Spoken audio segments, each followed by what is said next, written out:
Le ruban adhésif a été inventé par une compagnie américaine en 1925. À l'origine, il servait aux peintres dans les ateliers de carrosserie. La compagnie a ensuite inventé le ruban transparent, communément appelé Scotch Tape, qui n'a rien à voir avec la boisson. C'est alors que sa popularité a vraiment décollé.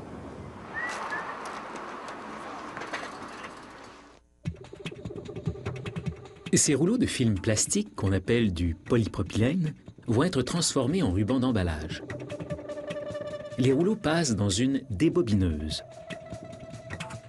On place une bande adhésive au début de chaque rouleau, ce qui permet de joindre les rouleaux et d'alimenter la chaîne de production sans interruption. Regardez attentivement. Lorsqu'on arrive à la fin du rouleau, il adhère à la bande adhésive apposée au début du rouleau suivant. Lorsque celui-ci sera complètement déroulé, il adhérera au suivant, et ainsi de suite.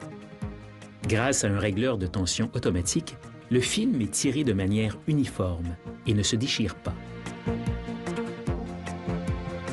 La débobineuse applique aussi un solvant sur la surface du film, de sorte qu'il ne colle pas pendant l'opération. Pour transformer ce film en ruban, on recouvre un côté d'un adhésif chaud dit thermofusible, composé de plusieurs éléments. Le caoutchouc synthétique lui donne sa souplesse. Une protection UV l'empêche de se dessécher et de se décolorer, tandis qu'un antioxydant l'empêche de vieillir.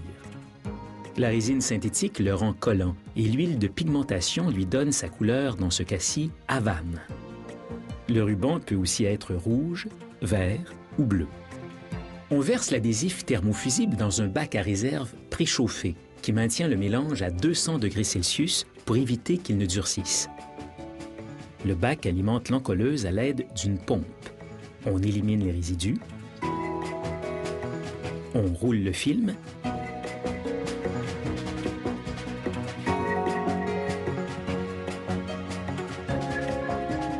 Et voici le ruban adhésif. Un cylindre refroidisseur, le noir du dessus, le durcit immédiatement.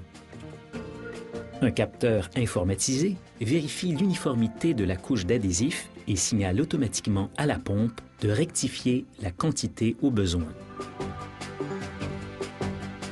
Une autre machine, la rebobineuse, enroule le ruban sur des bobines. Vous vous rappelez la débobineuse qui joignait les rouleaux? La rebobineuse, elle, les sépare. Lorsqu'une bobine atteint le diamètre voulu, un couteau situé sur la bobine d'en face coupe le ruban au niveau du joint pour qu'il s'enroule sur la bobine suivante.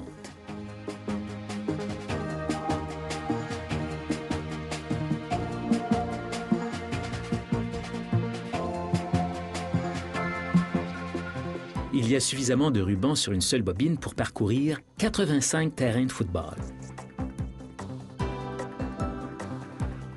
Les bobines passent ensuite dans la refendeuse, munie d'une rangée de lames aiguisées qui divisent le ruban d'1,5 mètre en bandes.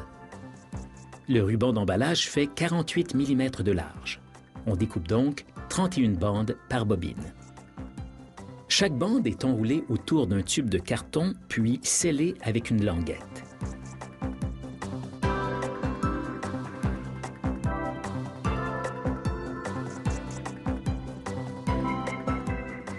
La longueur de ruban par rouleau varie selon les spécifications du client.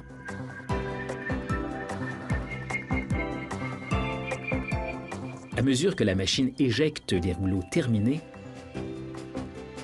le lot suivant de tubes de carton arrive. La suite relève du service d'emballage. Cependant, on effectue toujours un contrôle de la qualité avant la livraison. On vérifie un rouleau par bobine.